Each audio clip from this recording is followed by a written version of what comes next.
Soyez savoir, we love Today FM. Today FM rocks. Today's hit music on Today FM. In this bulletin, Parliamentary Speaker considers opposition petitions.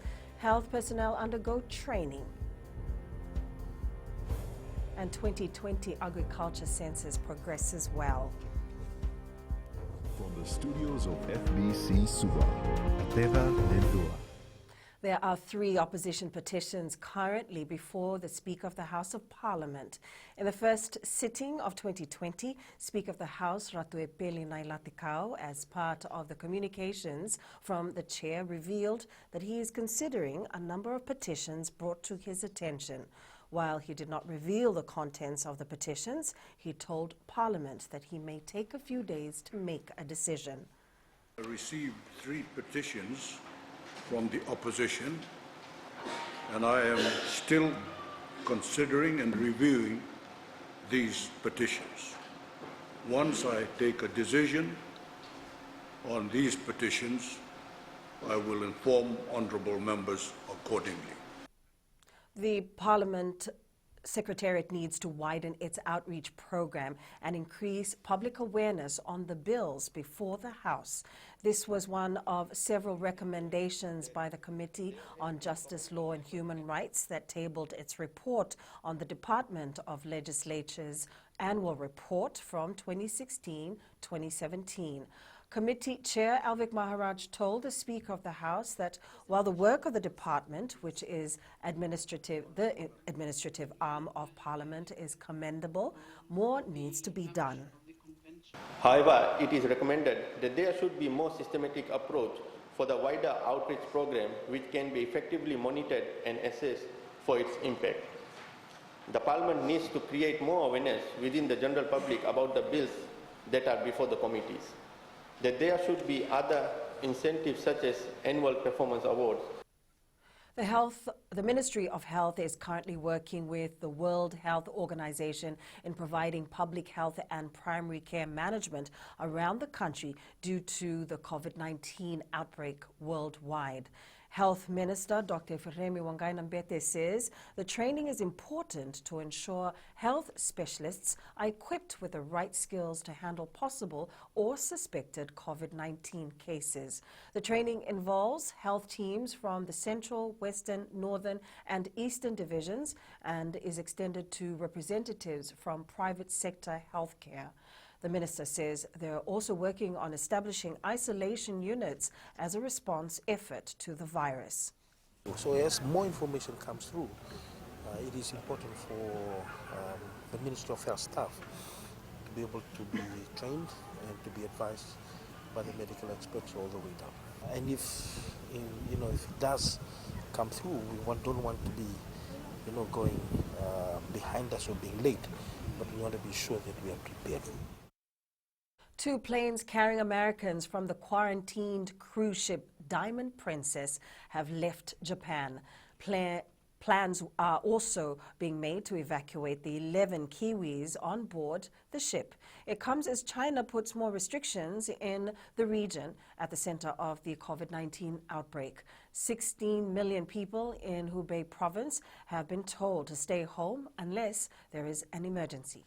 Leader of the National Federation Party and Member of Parliament Biman Prasad has asked the Agriculture Ministry to make the data collected through the 2020 agriculture census available to everyone. Prasad agreed with the Minister for Agriculture, Dr. Mahendra Reddy, in saying that the data collected is very important. He says once the data is collected, it should be available in a manner that is understandable and interpreted correctly. There should be others, scholars, researchers, tertiary institutions, to look at what they think of the data that has been collected and point out the various areas or various gaps in policy, in planning that needs to be undertaken as a result of that data. This time around, we have decided that we'll go for population data amongst the rural and maritime division. However, Mr. Speaker says, some crops, while cultivated only to a limited extent, may be of great economic significance. Information of such crops can only be reliably informed from a complete census. The Agriculture Minister says towards the end of week one of the 2020 agriculture census, 18,247 out of the targeted 71,153 households have been counted. The trial of a man charged in relation to the death of 23-year-old Aquila Salavuki began in the Suva High Court this morning. Saula Temo is alleged to have murdered Salavuki, who was a tertiary student. Apinisa Wangairandovu reports. The alleged incident happened at the Suva foreshore in May 2018. It is alleged that Temo hit Salavuki with a piece of timber, causing his death. After the summary of facts was read to Temo and he pleaded not guilty to the charge of one count of murder. The first witness, a crime officer at the Totongo police station, stated in court that Temo was arrested from the Suva Remand Center on the 28th of August in 2018, where he was in remand for a separate case. The witness says all proper procedures were followed when interviewing Temo, and he was also taken to the doctor for medical checkup. The witness also stated that Temo refused to engage a legal counsel at that time. Meanwhile, Temo's lawyer told the court that his client submitted to committing the crime because he was assaulted prior to the interview. When asked for evidence by the judge, the legal aid lawyer said he has no evidence to prove the claim. The trial is continuing in the High Court of Suva. Apeniso Wangrandobu, FBC News. Coming up, Fijiana 15s upset Queensland Reds. And Krishna scores again. Stay with us.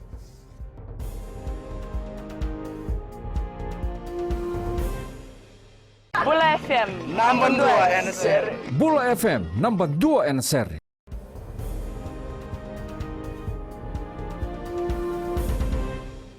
The Fijiana 15's team started its Australian tour with a 29-10 victory against Queensland Reds yesterday.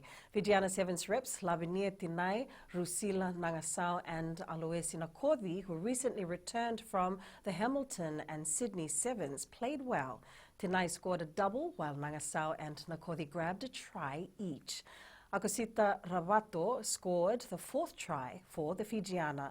The Fijiana will play the Waratahs women in Sydney on Friday. Ratu Kandavulevu School Under-19 team knows how determined the Nasinu Secondary School players will be when they clash during the Fiji Secondary School Rugby League Tano Challenge this weekend.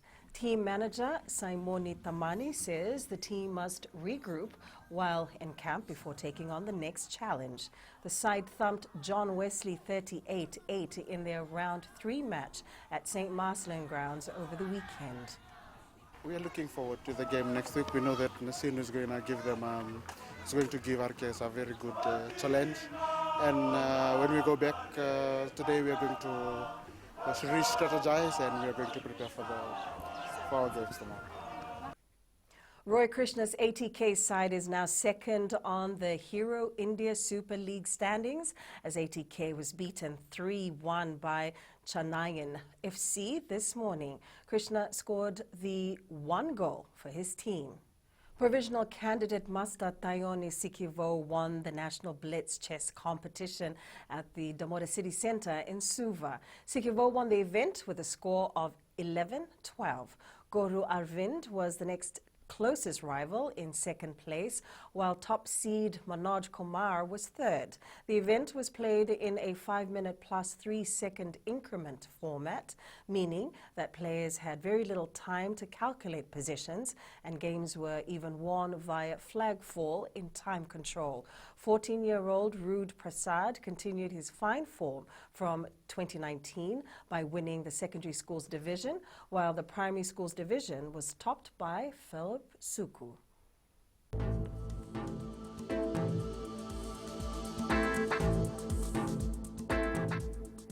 Mostly sunny and breezy conditions with some showers expected this afternoon.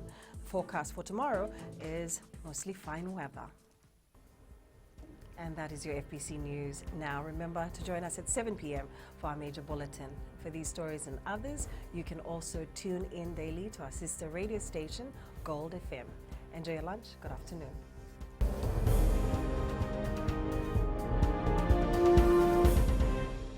Bula FM, number 2 NSR. Bula FM, number 2 NSR.